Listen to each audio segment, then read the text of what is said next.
আসসালামু আলাইকুম রহমতুল্লাহ। সবাই আজকে স্ক্রিনে যেটা দেখতে পাচ্ছেন যে জাহাঙ্গীরনগর বিশ্ববিদ্যালয়ের যে computer science and engineering department আছে সেই ডিপার্টমেন্টের আন্ডারে একটা মাস্টার্স প্রোগ্রামের সার্কুলারটা তারা পাবলিশ করছে। এটা 2026 সালকে উদ্দেশ্য করে 2026 সালের স্প্রিং যে সেমিস্টারটা আছে সেই সেমিস্টারে মানে যারা এনরোল করতে চান তাদের জন্য এটা একটা গুড অপরচুনিটি। এখন এখানে আসলে মানে অনেকেরই প্রশ্ন থাকে যে এখানে কি শুধু মানে যারা জব হোল্ডার তারাই কি মাস্টার্স করতে পারে নাকি সবাই পারে। এটা মূলত সবার জন্যই। এখন যে বিশ্ববিদ্যালয় থেকে হোক না কেন তার যদি এই একটা নির্দিষ্ট যোগ্যতার মাপকাঠি আছে সেই মাপকাঠি যদি ফুলফিল করতে পারে তাহলে এখানে মাস্টার্স করতে পারবে। তো একটু পরে এটা নিয়ে বিস্তারিত আলোচনা করছি।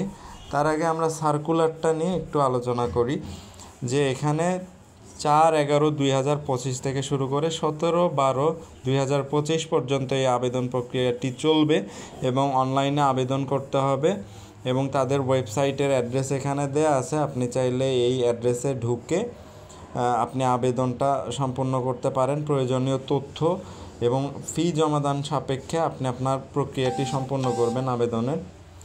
এখন এখানে যে পরীক্ষার তারিখটা মেনশন করা আছে 19/12/2025 3টা থেকে 4টা এই সময়ের মধ্যে পরীক্ষা অনুষ্ঠিত হবে এবং ক্লাস শুক্রবার করে সকাল 8:45 থেকে সন্ধ্যা 7টা পর্যন্ত।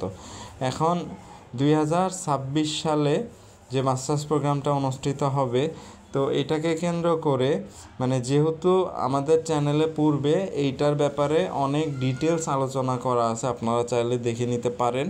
তো আজকে অত ডিটেলস না বলে জাস্ট কি পয়েন্টগুলোতে হিট করব যেগুলো আপনাদের এই মুহূর্তে জানাটা অত্যন্ত প্রয়োজনীয়।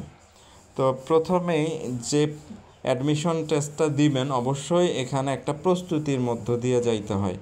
এখন প্রস্তুতি যদি আপনার একদমই শূন্য থাকে তাহলে তো আপনি ওভারকাম করতে পারবেন না। এখন আপনাকে একটা বেসিক প্রস্তুতি নিতে হবে, তার জন্য একটা পরীক্ষা পদ্ধতি আছে সেটা আপনাকে জানতে হবে। তো এখানে মূলত আপনার 50 মার্কসের এক্সামটা হয় এবং 50 মার্কসের এক্সামে আপনার 40টা থাকে এমসিকিউ এবং 10টা থাকে হচ্ছে শর্ট কোশ্চেন। তো এখন মাঝে মাঝে শর্ট কোশ্চেনের মার্কটা একটু এদিক ওদিক হয় কিন্তু আপনার এমসিকিউ এর পরিমাণটাই বেশি থাকে।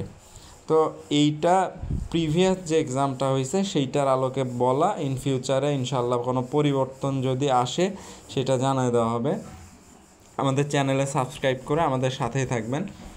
এখন আরেকটা যে বিষয় যে ঢাকার মধ্যে অনেকে থাকেন, তো যেহেতু এটা সকালবেলা থেকে এই প্রোগ্রামটা অনুষ্ঠিত হয়, এখন এই প্রোগ্রামে আপনাকে অংশ নিতে গেলে অবশ্যই ঢাকা থেকে যাইতে একটা ট্রান্সপোর্টের প্রয়োজন। তো সেক্ষেত্রে ভার্সিটির নিজস্ব ট্রান্সপোর্ট আপনাকে প্রোভাইড করবে।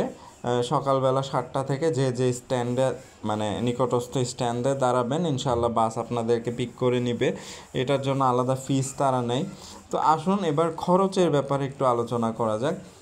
এখন এখানে খরচের ব্যাপারে বলতে গেলে কিছু বিষয় চলে আসে, যেমন ওয়েভার যারা পাবে তারা হচ্ছে গিয়ে একটা অ্যামাউন্ট দিবে, ওয়েভার যারা পাবে না তাদের জন্য আলাদা একটা অ্যামাউন্ট।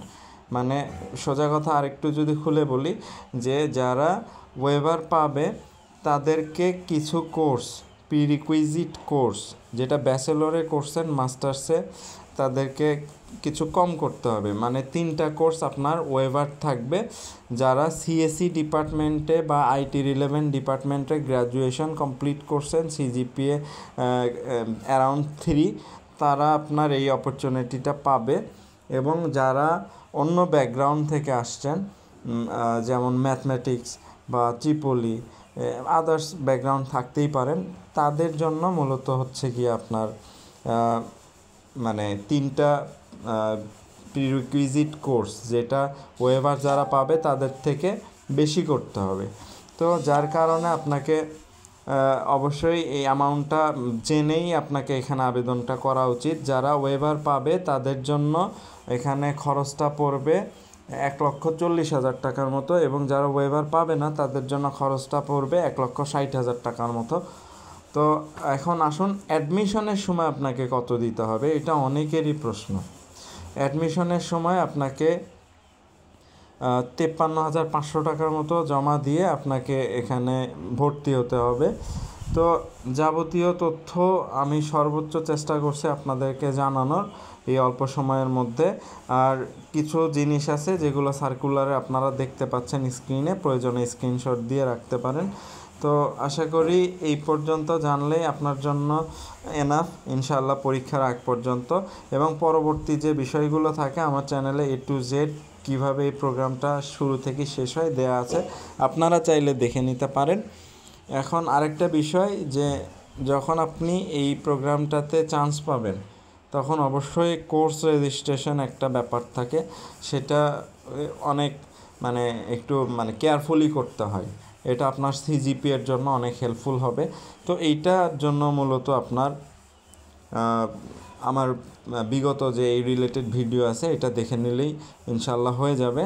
এবং অনেকেই চিন্তা করেন যে প্রফেশনাল মাস্টার্স, এটা প্রফেশনাল হইলেও এটা একটা পূর্ণাঙ্গ মাস্টার্স। তো আশা করি আপনি এটা দিয়ে ইনশাল্লাহ সব কাজ চালিয়ে নিতে পারবেন। এখন এখানে আরেকটা বিষয় আছে যে আমার চ্যানেলে কিছুদিন আগে ভিডিও আপলোড করা হয়েছে যে কাদের জন্য আসলে মাস্টার্সটা এই মুহূর্তে জরুরি, কাজের জন্য নয়। আপনারা চাইলে সেটা দেখে নিতে পারেন। আশা করি তাহলে আপনার সিদ্ধান্ত নিতে ভুল হবে না ইনশাল্লাহ।